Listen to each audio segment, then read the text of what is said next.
Bonjour et bienvenue dans cette vidéo sur le chapitre de SES de Terminal. Quels sont les facteurs et les caractéristiques de la mobilité sociale? Aujourd'hui, je vais tâcher de faire une synthèse de ce chapitre. Alors, je pense pas que je vais tenir les 5 minutes, mais je vais faire des efforts pour être le plus court et synthétique possible. Et pour être sûr aussi de vous dire l'essentiel qui est attendu du programme et de ne pas digresser dans une interprétation personnelle, je vais tout simplement reprendre le programme et à chaque fois donner quelques explications sur toutes les choses qui sont énoncées dans le programme. Allez, c'est parti. Comme toujours, il faut commencer par de quoi on parle et donc définir les termes clés du chapitre.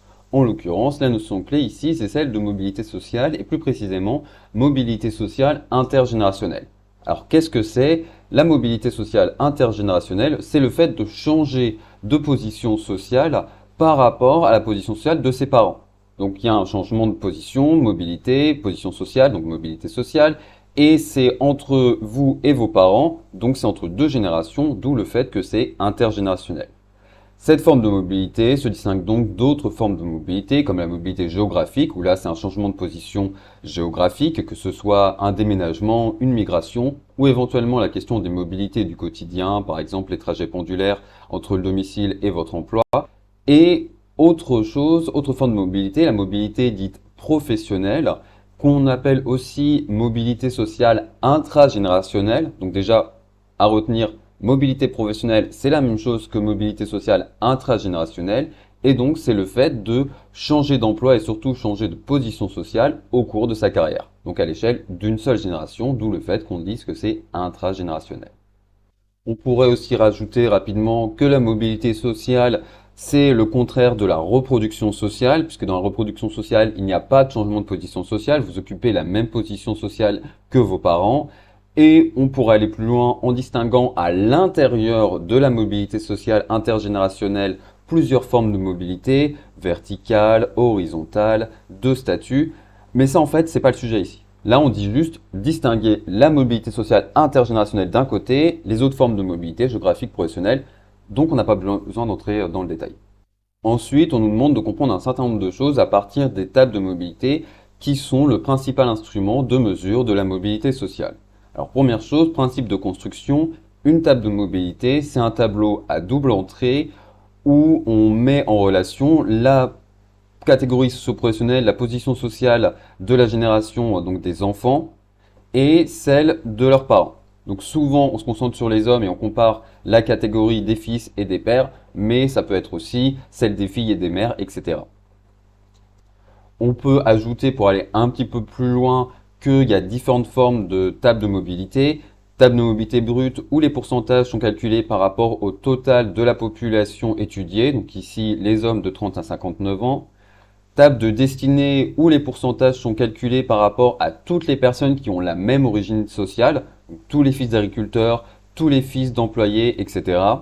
Ou table de recrutement où cette fois-ci les pourcentages sont calculés par rapport à toutes les personnes qui ont aujourd'hui la même position sociale, tous les agriculteurs, tous les cadres, etc. À chaque fois, du coup, les chiffres ne sont pas les mêmes. Les chiffres aussi ne doivent pas être lus de la même façon. Vous devez formuler vos phrases différemment. Mais j'ai fait une vidéo où je reviens là-dessus de façon plus approfondie, donc je ne m'étends pas ici.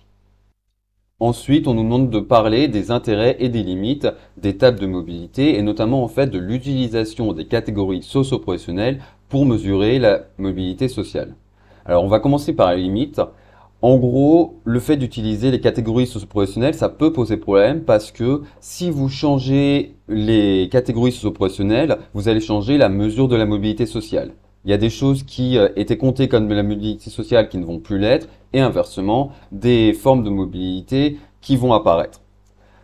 Et aussi à cause de ça, puisque tous les pays n'utilisent pas les mêmes catégories socio-professionnelles, on ne peut pas vraiment faire de comparaison internationale.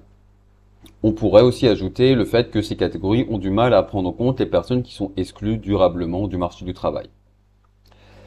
Donc, la solution pour essayer de surmonter ces problèmes, ce serait de dire, plutôt que d'utiliser les catégories socio-professionnelles, on va comparer les revenus, notamment les déciles de revenus, pour justement voir est-ce que les individus gagnent plus, ont une meilleure position en termes de revenus que leurs parents. Et c'est de fait ce qui est utilisé pour faire des comparaisons internationales, par exemple, par l'OCDE.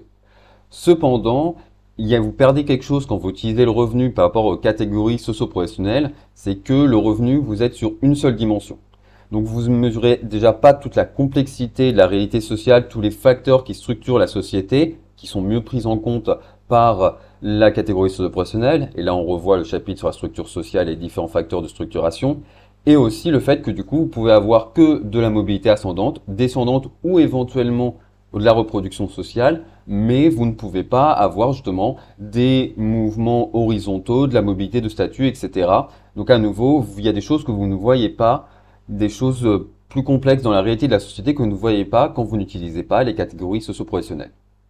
Ensuite, toujours avec les tables de mobilité, on nous demande de mettre en avant situation de mobilité ascendante ou déclassement et reproduction sociale. Alors, première chose à savoir, c'est que si vous voulez calculer par exemple le total de la reproduction sociale, le total de ma mobilité ascendante, donc là il va falloir additionner des chiffres qui appartiennent à différentes lignes et différentes colonnes. Ça ne marche que avec une table de mobilité brute. Vous pouvez repérer des situations de mobilité ascendante ou de déclassement dans une table dessinée ou une table de recrutement, mais vous ne pouvez pas additionner les chiffres pour avoir un total de l'ascension sociale ou du déclassement. Donc ça c'est quand même assez important à retenir. Donc la reproduction sociale, c'est facile, c'est les chiffres, les cases en diagonale, toutes les personnes qui ont la même catégorie socio-professionnelle que leurs parents. Ensuite, pour l'ascension sociale et le déclassement, ce qu'il faut savoir, c'est que déjà, on exclut les personnes qui sont à leur compte, les indépendants, donc agriculteurs, artisans, commerçants, donc ces deux colonnes-là et ces deux lignes-là, parce que là, ça, on ne peut pas vraiment mesurer une ascension sociale ou un déclassement. Donc on se concentre sur le reste et on voit ça pour l'ascension sociale et ça pour le déclassement. Pour continuer, on nous demande de parler de la mobilité sociale des femmes qui longtemps a été une des limites de la mesure de la mobilité sociale, à cause d'inégalités entre les femmes et les hommes qui empêchaient notamment les femmes d'être bien intégrées sur le marché du travail. Donc pendant longtemps, on n'a pas mesuré la mobilité sociale des femmes. Aujourd'hui, on peut le faire, mais la question c'est par rapport à qui, à quels parents on compare leur position sociale.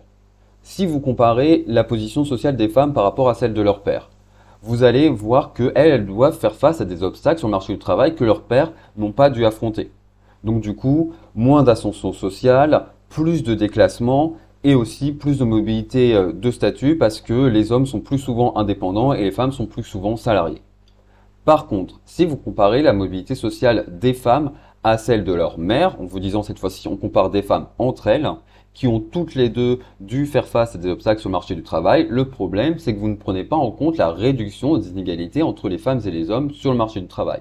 Et le fait que les femmes d'aujourd'hui font face à moins d'obstacles que les générations précédentes. Du coup, quand on compare la mobilité sociale des femmes par rapport à celle de leur mère, on voit cette fois-ci, par rapport à la mobilité sociale des hommes, plus d'ascension sociale et moins de déclassement, moins de mobilité de statut aussi.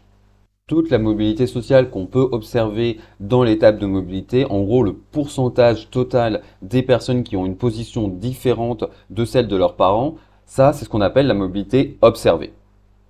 Mais cette mobilité sociale observée, elle repose en partie sur l'évolution de la structure sociale. En gros, il y a des catégories qui diminuent, notamment du fait de la tertiarisation et la salarisation, mais aussi l'augmentation du niveau de qualification de la population et de la structure socio-professionnelle. Donc en gros, moins d'agriculteurs, relativement moins d'indépendants, même si ça reste assez stable, moins aussi d'ouvriers, notamment d'ouvriers peu qualifiés, et par contre, plus de cadres, plus de professions intermédiaires, plus d'employés, notamment plus d'employés qualifiés.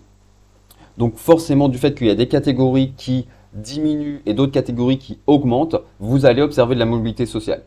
Vous allez observer des personnes qui sont fils d'ouvriers, qui vont devenir profession intermédiaire par exemple, ou des personnes qui sont fils d'agriculteurs, qui vont devenir employés. Donc ça, vous allez observer de la mobilité sociale, mais ça ne veut pas forcément dire que les fils d'ouvriers ont plus de chances aujourd'hui qu'auparavant de devenir cadres par rapport aux fils de cadres.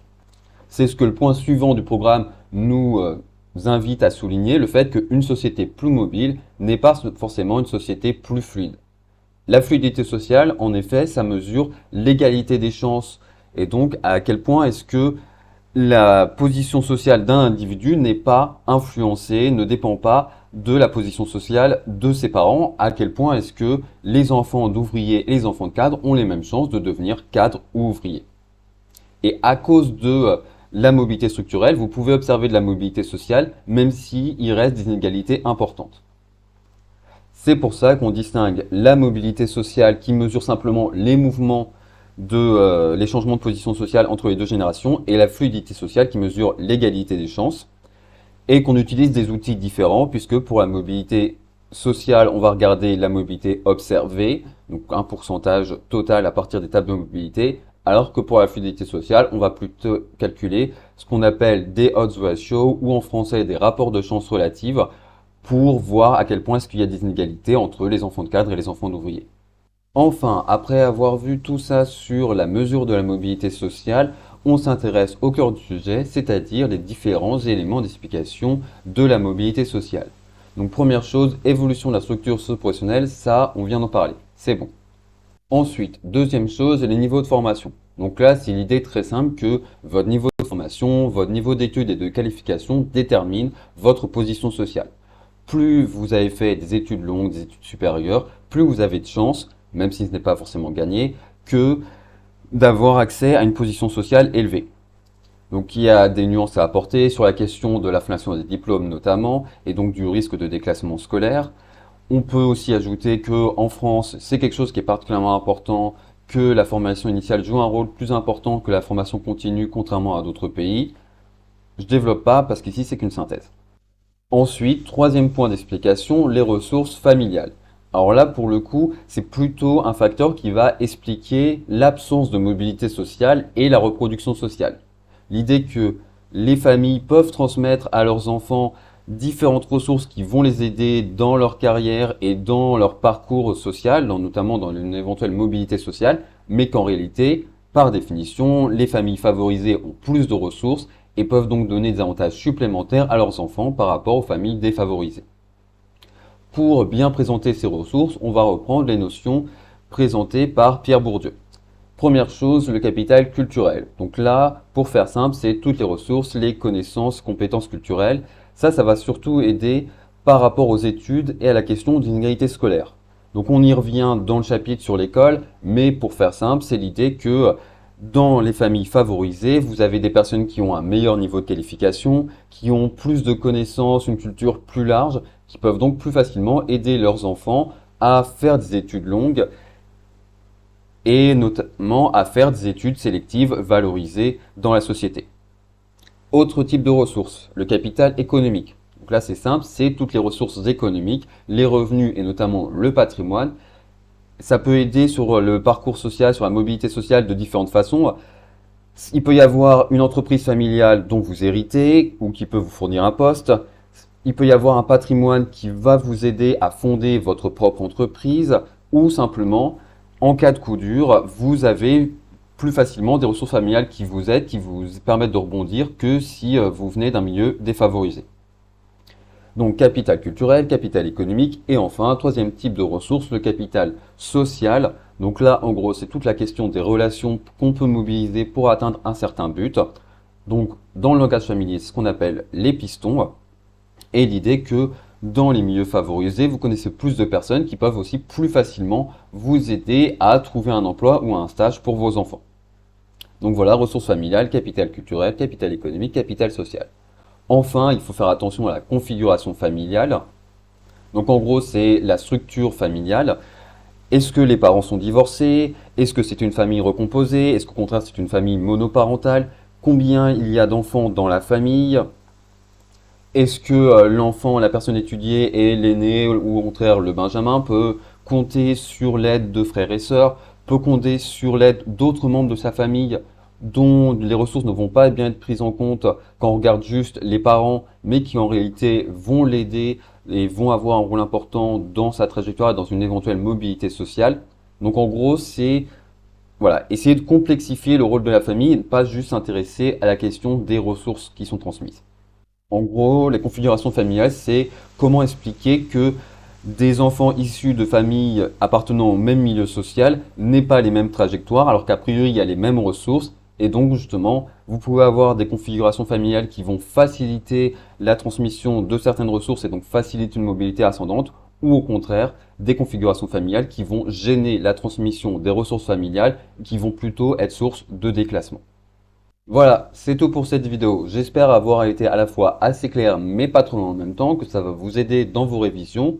De fait, si vous avez apprécié cette vidéo, je vous rappelle de laisser des petits pouces bleus pour que ça se voit et que cette vidéo soit mieux répertoriée. Et si vous avez des questions, n'hésitez pas à les laisser dans les commentaires. J'essaye de les vérifier régulièrement pour vous aider. Et en attendant, moi je vous souhaite une bonne journée.